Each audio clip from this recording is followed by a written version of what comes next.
are Geekcentric, and you can be too.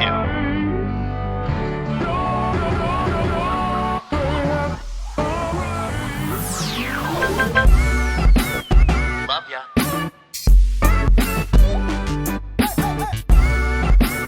Get home safe, guys. Peace.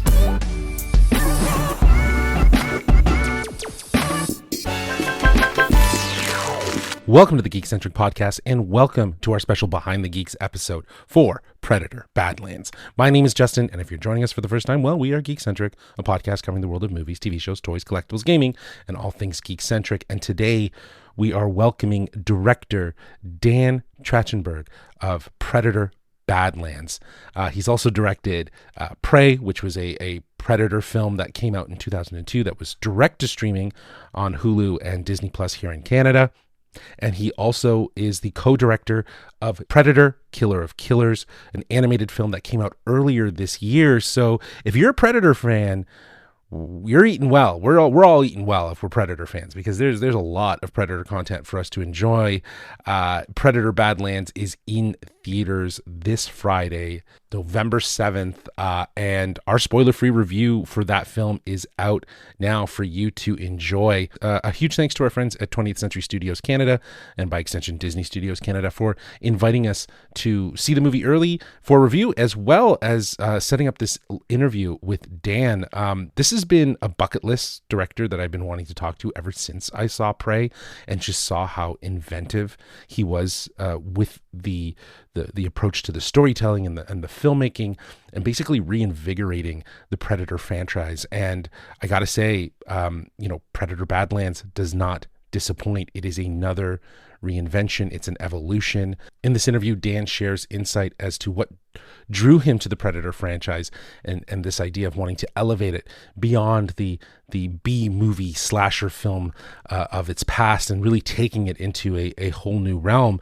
And then we also talk about his direction in Badlands, with pushing for the hunter to be more humanized, to be seen as the protagonist rather than the antagonist. So this was a really insightful conversation, and I could not be more grateful for Dan's time. Before we get to our interview, as I mentioned, we do have our spoiler-free review for Predator Badlands out now, as well as a variety of other spoiler-free reviews available for you. And if you want to watch this interview and see me and Dan talk together, well, you can do so by subscribing to our YouTube channel at youtube.com/geekcentric. Make sure you follow us on all our socials. You can find us on Instagram at We Are Geekcentric, and on Twitter at GeekcentricYT. And we did launch a new spin-off project on Instagram called Eatcentric. This is where us geeks get to flex the foodie side of our passions and intertwine it with some geeky stuff along the way. So be sure to follow us on Instagram and TikTok at We Are Eatcentric. Very clever. All of that will be in the show notes. Okay, let's get to our interview. Please welcome to the Geekcentric podcast the director of Predator Badlands, Dan Trachtenberg. Hey, Dan, how are you, man? I'm good. How are you? I'm doing good, man. I'm doing good. Thank you so much for taking the time to join us on the Geekcentric podcast. I'm going to be honest with you. This has been a long time coming. Ever since I saw Prey, I've always wanted to have the chance to chat with you, because I just absolutely love that film.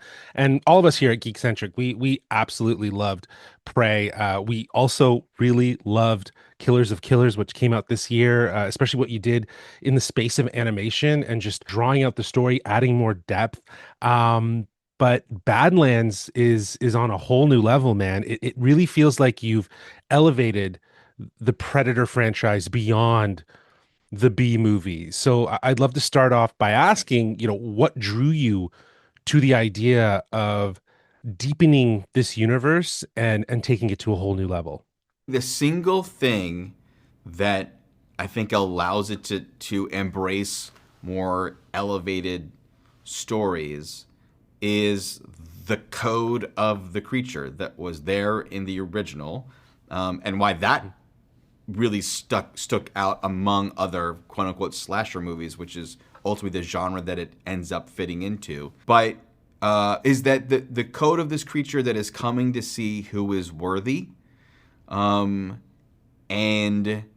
that is just a great mirror for very human, heartfelt, intense and emotional stories. At the heart of of any sports film to action movie to drama, you can find someone that's trying to that's confronting themselves and the way that they interact in the world, and discovering the nature of their own strength, or the nature of how to prove their own worth. So he's a really great foe that has this emotional component to it, while also being just purely badass and a great piece of design and super cool, and allows for a visceral and visual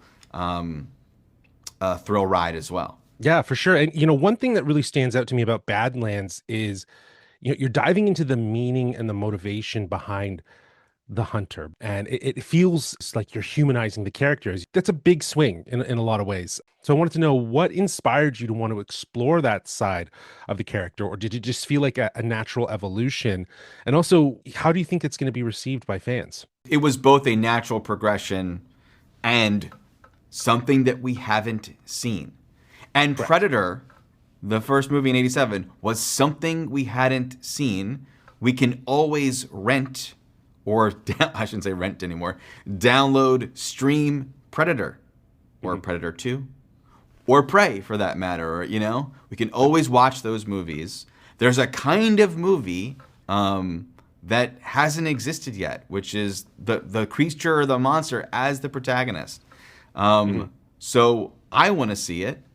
And I think people love bold, crazy things. And we used to be, it was probably a decade ago, where the thing that made the most amount of money, that drew in the biggest audience, was things we had seen before. Right. And I do not think that's the case anymore. I think the thing that gets butts and seats now is going on rides we haven't gone on. And so that really is what took hold of me. And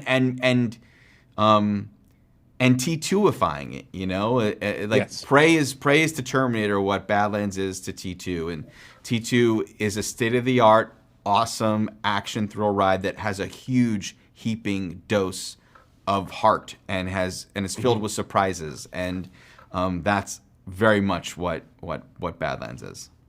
Yeah, and we've said this in our reviews here at the Geekcentric podcast, that it shows that you have a love for this franchise, and you're imbuing something that you want to see into these movies, and I think fans want to see as well, because I'm definitely with you. I don't think that there is anything out of the ordinary of wanting to see something new and a different perspective in this franchise that isn't, I guess, staple to what we have seen before.